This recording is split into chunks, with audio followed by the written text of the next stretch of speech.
ओम नमः सिद्धेभ्यः। ओम नमः सिद्धेभ्यः। अहिंसा परमो धर्म की जय। आचार्य गुरुवर से कुंद कुंद भगवान की जय।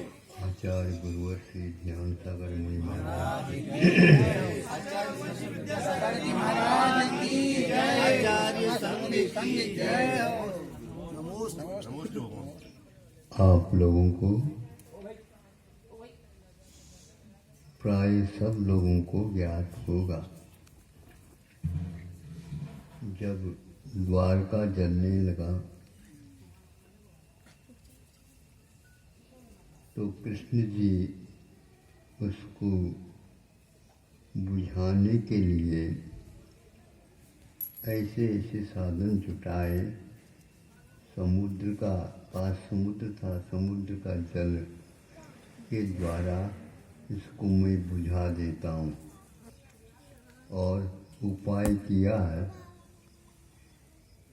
समुद्र का जल पंप के माध्यम से यूँ फुहारा दे रहे हैं, स्वयं कार्य कर रहे हैं, किंतु वह जल उस द्वारका को न बुझा करके उसको और उद्दीपित कर रहा है। तो यहाँ पर पूछा जाता है उद्दीपित क्यों हो रहा है? तो भीतर का उसका उपादान ईंधन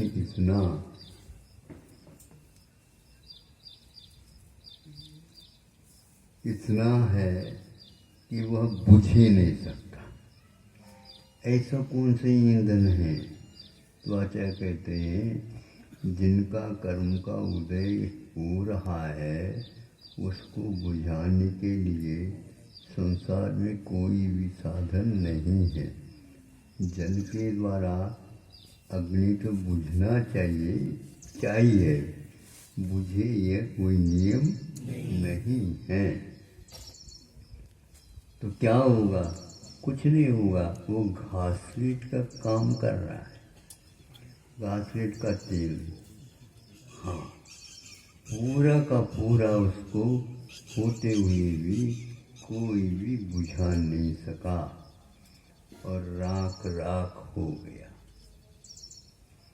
कर्मों का क्या बल होता है, क्या उसमें शक्ति होती है, इसका हम अनुमान कुछ भी नहीं कर सकते।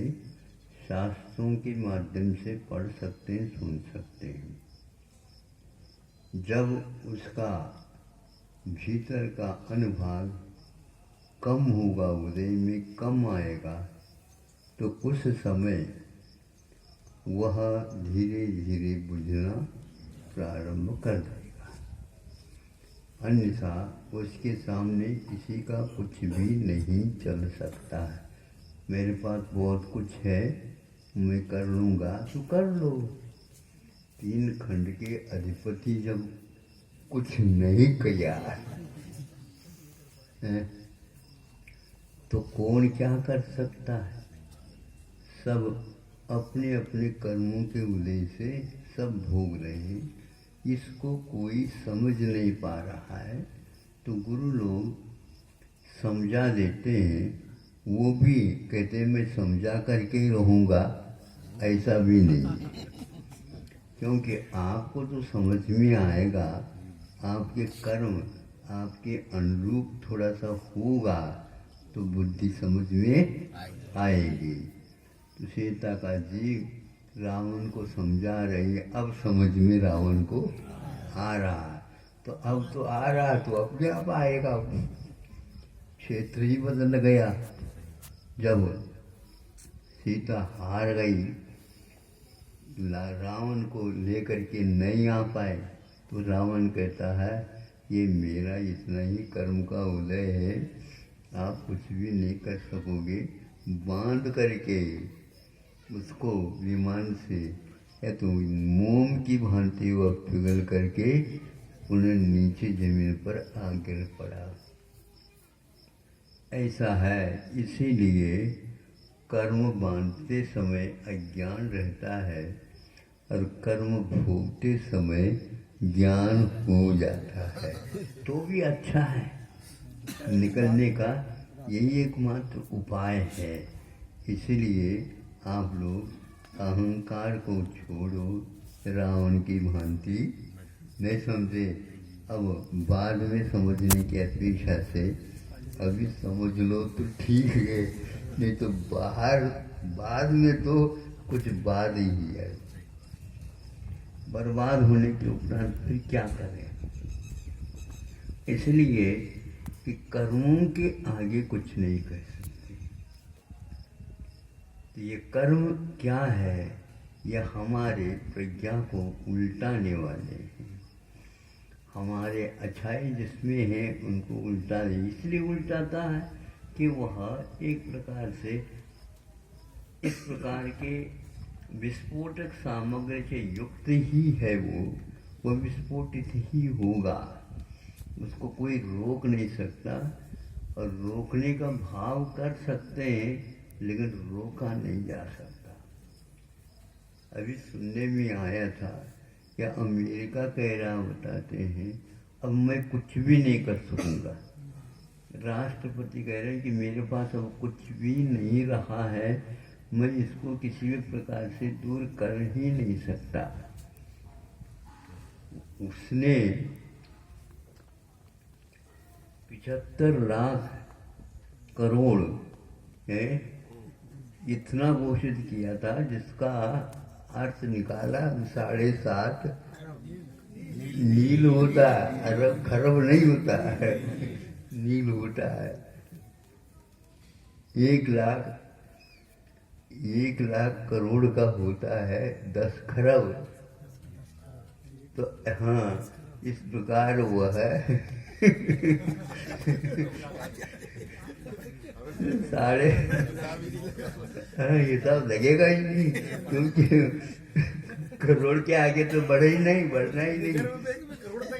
हाँ, इतना ही जाता है, वो अब होता ही नहीं। वो तो सब कंप्यूटर का काम है, हिसाब ये यूं ही नहीं चलता उसके बाद। तो अब वो सोच रहा कि मैं यंत्र लाऊं, वो लाऊं। अब यंत्र कहाँ से लाओगे?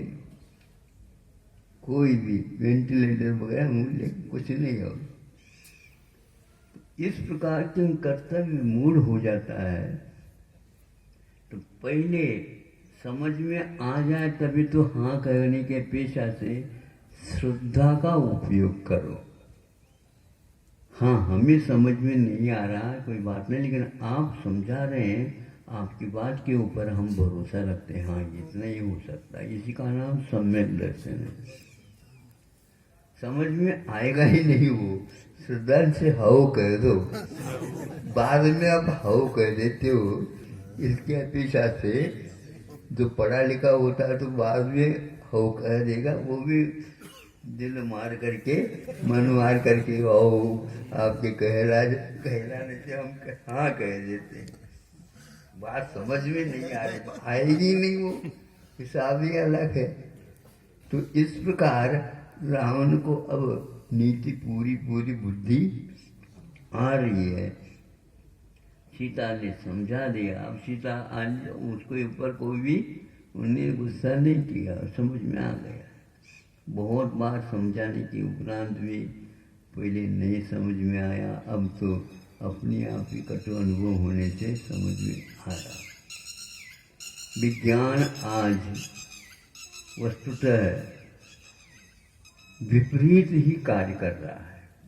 कहना अच्छा नहीं लगता, लेकिन उसका कोई भी जो आविष्कार बचाने की अपेक्षा से नहीं हो रहा। भले हाँ कह देता है, लेकिन उसका उद्देश्य ही अलग होता है।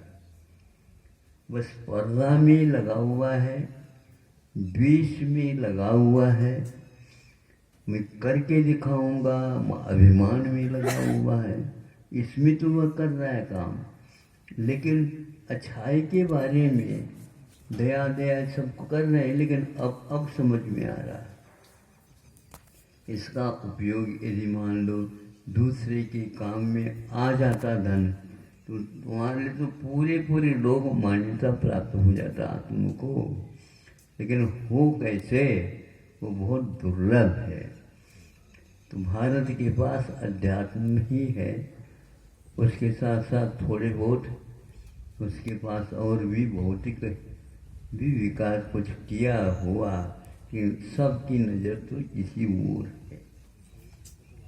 तो इसलिए यह मानना ही पड़ेगा कि यंत्र काम नहीं करता, श्रद्धा के साथ मंत्र काम करता है। ये इसका उपसंहार है। अहिंसा परमो धर्म।